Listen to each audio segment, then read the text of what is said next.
his profit. It profits him to behave a certain way in school to his advantage, to have a certain attitude. And let him know that his attitude determines his altitude. And that you do certain things in the school that's uplifting, that's motivating, and inspiring. Mr. Lanier, when you think about the metropolitan school system and you think in terms of being a female, let's look at it from a female's perspective. What are some of the issues in the system within the framework of what we're talking about today? What are some of the issues in the system that young females are concerned about or should be concerned about? How does that work? I think a big factor, and especially since the Metropolitan Nashville Public School Board, as recently as this year, has updated policies on zero tolerance. And with the recent announcement that they're going to open up Twitter and these other elements, no one is looking at social media and how detrimental it is to all of our youth, but especially our young ladies. Bullying is totally different than when we were in school and they pulled our pigtails or, you know, or pushed us or maybe tripped us. There are some very nasty things that are communicated about these young ladies and to these young ladies. And sadly, you know, we're hearing, you know, more, you know, attempts of suicide. And also, young ladies are not realizing that things that they may do at social media today, just as if you robbed a bank, will follow you in essence in the future.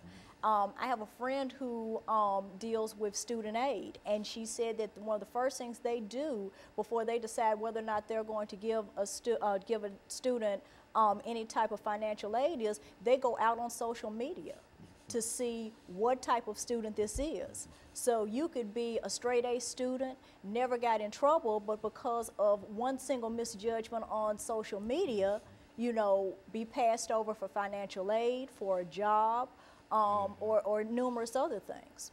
You know, Pastor, I think that that's one of the things that we rarely think about in terms of how detrimental some of this can be to our young people. And Absolutely. You know, Dr. Haney, here's what we want to really have the Metropolitan Nashville Public School system feel.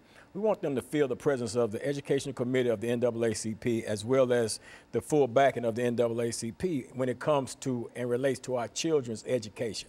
We have an expectation, Dr. Haney, that if a person is in the school system as an educator, we have an expectation that when a parent send their child into that school system, that their child is being educated, that their child is being treated right, their child is being treated fairly, and being treated with a level of professionalism. We have an expectation that the principals in the system, when it comes to this zero tolerance thing, that they exercise more flexibility than they're exercising instead of just booting the children out of the school system as a whole, you know, in terms of, and rather than trying to find a way to teach them. Well, Mr. Stewart talks very well about this character education. So if we got zero tolerance and you got the possibility, the potential of character education, which is active in some school systems, I think in Texas, Houston, and stuff like that.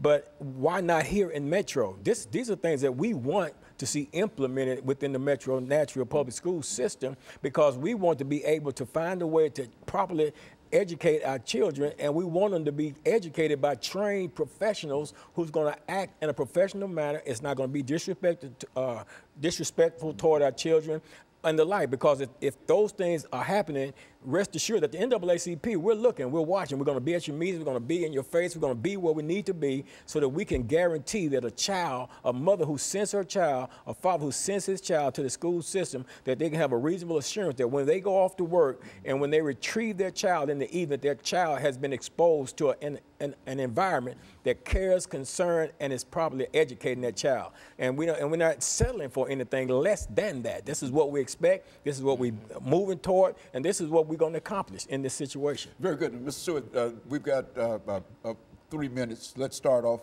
simply by summarizing some of the things that you would like to see done in reference to what we're talking about, and then allow Mr. Lanier to continue on, and then we'll wrap it up for the day. We also hear a lot of comments about when young people come to the school environment, that a lot of the behavior stems from parenting. And there's an implication in terms of imposing the idea that parents need to have parenting sessions and so forth and so on like that. I would venture to say that any parent, you couldn't convince them they're not a good parent, no matter what kind of parenting they are and what kind of parenting style they have. But to involve the parent in doing some things that would be conducive to helping that child have behavior in school that is, allows him to matriculate in a positive way. In other words, have his dinner ready when he's home. Be able to provide a quiet place for him to study. And encourage your child, uplift your child, inspire your child, and motivate your child to feel that, that education is very important in his life. In other words, when you do that, then you're going to realize some gains in your investment as your child. Mr. Lanier, what do you think about that in terms of what can be done? I think that, of course, all of us need to be constructive in our input in terms of children, but I think also it's important that as taxpayers and voters that we voice and hold accountable the administration that is duly responsible for educating all of our children. Especially as voters, and I think that all of us would agree that there is a political element within the school system in a real sense, Common Core and et cetera and et cetera. And I would imagine that each of you would encourage more people to participate and find out exactly what's going on in reference to Common Core, and to try to do our best in terms of making it viable in a real sense for the children that, not only African Americans, but the children that are served by the National Association for the Advancement of Colored People. 10 seconds, over the last 10 seconds, we've got 10 seconds. Mr. Stewart, give us a statement in 10 seconds. Ms. Lanier will also do the same thing. He will do the same, and I'm going to wrap it up for today.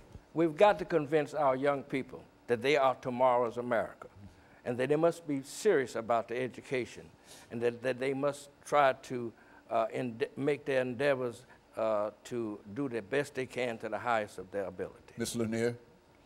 It takes $9,200 a year to educate a child. It takes $23,000 to house an inmate. We need to focus on being success stories, not statistics. Very good. And so cost effectiveness has a very important part in this. And of course, let me thank the three of you for coming by and giving us that excellent information. And let me encourage our audience to tune in again next week for another informative edition of Comments. Thank you and good morning.